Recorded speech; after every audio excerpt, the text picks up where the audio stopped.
নমস্কাৰ, মই হাজৰিকা। হনুমান জয়ন্তীৰ উপলক্ষে মই ওলালো হনুমান মন্দিৰ। সেয়া পাই গ'লোহি হনুমান মন্দিৰ। ঘৰ উভতি আহোঁতে খালো এটা পৰঠা আৰু আহি দেখো যে নতুন 3টা সদস্য।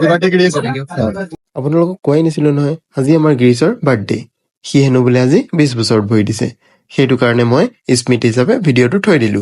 তাৰপিছতে আমি আহি গলো এইবছৰৰ প্ৰথমখন বিহু ফাংচন চাবলৈ।